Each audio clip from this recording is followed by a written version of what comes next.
안녕하세요. 성공학 연구소입니다. 여러분, 끌어당김의 법칙 다들 한 번쯤은 들어보셨죠? 여러분들은 이 법칙에 대해 어떻게 생각하시나요? 대부분은 이렇게 생각하시더라고요. 그게 진짜면 이 세상 사람들 전부 다 부자겠지. 네, 전에는 저도 이런 비슷한 생각을 하고 있었는데요. 그동안 정말 많은 자기 개발서들을 읽어보니까 저자들이 공통적으로 말하는 것이 시각화, 비전 보드, 확언이더라고요. 그래서 속는 셈 치고 그냥 한번 시도해 봤습니다. 근데 시도한 지 반년 만에 제가 목표했던 것들이 차근차근 성과를 내는 모습을 보면서 참 기분이 좋기도 하고 신기했던 것 같아요. 베스트셀러 시크릿에서 대표적으로 이 끌어당김의 법칙을 주장했는데요. 여기서 주장했던 주인공이 바로 오늘 소개해드릴 책의 저자 존 아사르프입니다. 그는 길거리에서 소매치기나 하고 대학 문턱에는 가보지도 못했던 사람입니다. 근데 그랬던 그가 어떻게 수백만 달러의 기업을 5개나 만들어낼 수 있었을까요? 그가 자기 자신을 포함하여 부를 이룬 인물들이 성공할 수밖에 없었던 이유를 책 V해답에서 소개하는데요. 바로 한번 알아보겠습니다. 첫 번째, 생각이 모든 것을 창조한다. 저자 존 아사르프는 놀랐습니다.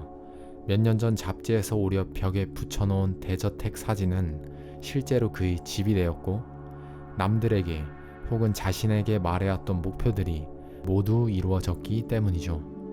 어떻게 이런 일이 가능했던 걸까요? 저자 존 아사르프는 이 모든 것은 우연이 아니고 그럴 만한 이유가 있었다고 말합니다. 그리고 그중 하나가 바로 끌어당김의 법칙 때문이라 주장하죠. 끌어당김의 법칙. 우리에게 나타나는 모든 일 혹은 현상이 우리 스스로 끌어당긴 것이라는 논리. 사실 이 법칙에 대한 과학적인 근거는 아직까지도 확실하게 증명되지는 않았습니다. 하지만 아이러니한 것은 저자처럼 이를 경험한 인물들이 한두 명이 아니라는 것이죠. 런닝머신 위에서 아카데미 시상식 대기실에 있는 모습을 상상한 비욘세, 베스트셀러 작가가 되는 상상을 했던 잭 캔필드, 수표책에 약 100억이라는 희망 출연료를 적었던 짐 캐리 등 특정 분야에서 탁월한 성과를 낸 인물 대부분이 이루고자 하는 상황을 시각화하고 긍정적인 확언을 했습니다. 저자는 이들이 성공에 이를 수 있었던 결정적인 이유가 바로 이런 행동들 때문이었으며 구체적으로는 이것들이 우리 무의식적인 뇌에 영향을 줬기 때문이라 말합니다. 인간의 의식적인 뇌는 6초에서 10초에 한 번씩 초점을 잃습니다. 하지만 무의식적인 뇌는 그러지 않죠. 무의식적인 뇌는 24시간 동안 계속해서 일을 합니다. 그래서 우리가 목표를 세우는 데는 의식적인 마음을 사용하지만 이를 달성하는 데 필요한 수백만 가지의 행동은 무의식적인 뇌가 한다고 하죠. 즉, 의식적인 뇌가 배의 선장이라면 무의식적인 뇌는 노를 젓는 선원 같은 존재라는 것이죠. 그래서 우리는 의식적인 뇌보다 무의식적인 뇌를 공략해야만 합니다. 목적지를 향한 방향을 정했다고 하더라도 결국 앞으로 나아갈 수 있게 해주는 건 노를 젓는 선원, 즉 무의식적인 뇌가 하니까요. 저자는 그 공략법이 바로 긍정 확언, 비전 보드, 시각화 같은 것들이라 말합니다. 우리의 뇌는 반복적인 행동을 하다 보면 생각 혹은 행동의 습관이 생겨서 우리 무의식적인 영역에 선명한 목표가 생깁니다. 그럼 무의식의 뇌가 그것과 일치하는 어떤 것을 찾을 때까지 쉬지 않고 검색하게 되는 것이죠. 심지어 우리가 아무 생각도 하지 않을 때도 말입니다. 해결하기 어려운 사건 혹은 문제에 대한 답을 우연히 샤워를 하다가 혹은 멍 때리다가 갑자기 해답이 떠오른 경험 있으신가요? 네, 이때가 바로 우리 대신 열심히 일한 무의식의 뇌가 정답을 내놓는 순간입니다. 가령 나는 월 1,000만 원 번다라는 목표를 반복적으로 확언하고 시각화하게 되면 무의식의 영역에 이 목표가 새겨지게 됩니다. 그리고 무의식은 이 월 1,000만 원 수익이라는 목표를 달성하기 위한 방법들을 계속해서 찾아내서 의식의 뇌에 밀어넣죠. 우리는 이를 통해 목표를 달성하기 위한 꾸준한 행동을 할 수 있게 되거나 좋은 방법을 찾게 되어 목표를 이룰 수 있게 되는 것이죠. 저 같은 경우에는 목표를 적은 명함을 지갑에 넣어 지하철을 탈 때마다 항상 보는 편인데요. 아니, 정확하게는 볼 수밖에 없는데 이때마다 정말 많은 동기부여가 되고 목표를 향해 꾸준히 나아갈 수 있게 되는 것 같습니다. 여러분도 먼저 확언, 시각화, 비전 보드를 통한 반복적인 생각 습관으로 이루고자 하는 목표를 무의식에 새기세요. 그러다 보면 어느새 목표를 향해 계속해서 정진하고 있는 여러분을 보시게 될 겁니다. 기억하세요. 성공한 사업은 하나같이 모두 누군가의 마음속에 있던 신나는 영화에서 출발했다는 것을 말이죠. 두 번째, 모든 것에는 때가 있다. 모든 씨앗에는 잉태기가 필요합니다. 농사를 지을 때 씨를 뿌릴 시기가 따로 있고 수확을 거둘 시기가 따로 있습니다. 당근 씨앗을 심고 온전한 당근을 얻으려면 70일이 걸립니다. 양이 태어나는 데는 145일이 걸리며 인간이 태어나는 데는 280일이 걸리죠. 이처럼 작은 계획의 형태에서 온전한 물질적인 형태로 진화하려면 숙성 기간이 필요합니다. 현 시대의 우리는 스마트폰을 통해 지나치게 많은 정보들을 받아들이고 있는데요. 여기에는 젊을 때 성공하여 큰 부를 얻은 사람들이 자주 등장하죠. 그리고 생각합니다.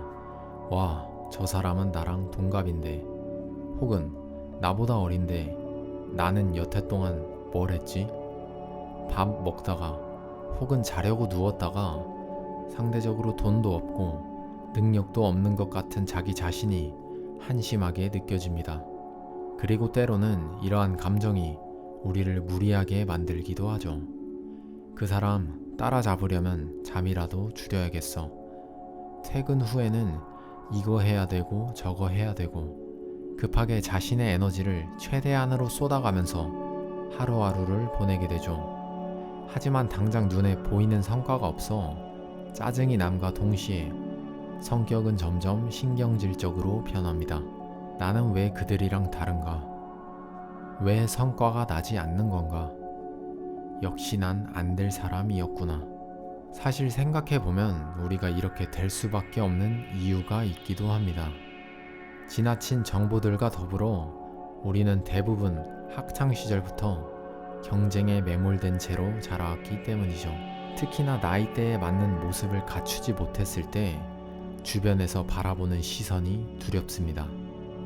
10대에는 대학 입시 준비, 20대에는 대학 졸업 후 취업 준비, 30대에는 직장에 다니며 결혼 준비, 이후에는 자식을 낳고 내 집 마련하기 등등 이 사회에서 나름 때에 맞는 모습들이 정해져 있습니다.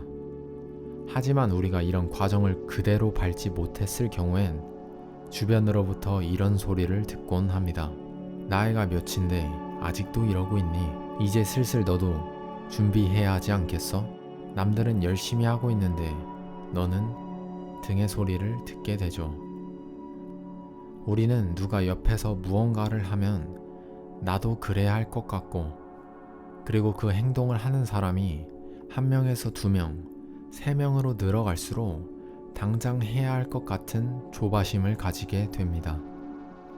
우리는 대부분 이런 느낌으로 주변 환경에 자유롭지 못하고 눈치를 보게 되는 것 같아요. 하지만 여러분, 우리에겐 모두 자신만의 색깔이 있고 속도가 있습니다. 그리고 무엇보다 자명한 사실은 성공한 사람들은 빠르게 달리는 사람들이 아니란 겁니다. 그들은 남들이 자신을 우습게 보거나 인정하지 않을 때도 자신의 가치에 맞는 일이라고 생각되면 그것을 꾸준히 행동했던 사람들입니다. 미국의 소설 작가 버나드 멜러머드는 이렇게 말합니다. 결국 누구나 자기에게 맞는 최선의 방법을 찾아내야 한다. 한마디로 깨야 할 진짜 미스터리는 바로 당신 자신이다. 우리는 우리 자신을 잘 아는 것이 중요합니다. 그러기 위해선 다양하게 시도해 보는 것도 좋겠죠. 그래야 여러분 자신을 더 잘 알게 되고 자신만의 색깔, 즉 자신이 진정으로 추구하는 가치를 알게 될 것이니까요. 세 번째, 목표를 정했다면 행동하라. 씨앗을 심었다면 이제 기다리기만 할 게 아니라 성장에 필요한 자원을 주고 환경을 조성할 차례입니다. 원하는 것을 얻게 해달라고 기도만 한다고 해서 그것이 눈앞에 나타날 확률은 매우 희박합니다. 그렇기 때문에 우린 실행을 해야 합니다. 대다수의 사람은 실행을 하지 않습니다. 실패하는 게 두려워서, 이미 남들이 다 하고 있는 것 같아서, 아직은 때가 아닌 것 같아서 등등 여러 가지 이유가 있죠. 근데 그 실행하는 소수의 사람들은 이런 감정을 느끼지 않았었을까요? 끝끝내 실행을 해내는 사람이 있고 못 해내는 사람이 있습니다. 왜 이런 현상이 발생하는 걸까요? 왜 이렇게 우리는 실행을 잘 하지 못하는 걸까요?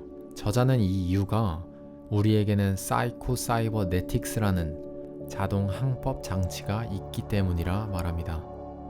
이는 쉽게 말해 우리가 어떠한 행동을 하려고 할 때 변화를 두려워하는 것을 말합니다. 즉, 우리가 하는 도전을 망설이게 하는 장치죠. 새로운 것을 배울 때, 처음 학교를 등교할 때, 소개팅을 하러 나갈 때를 생각해 보세요.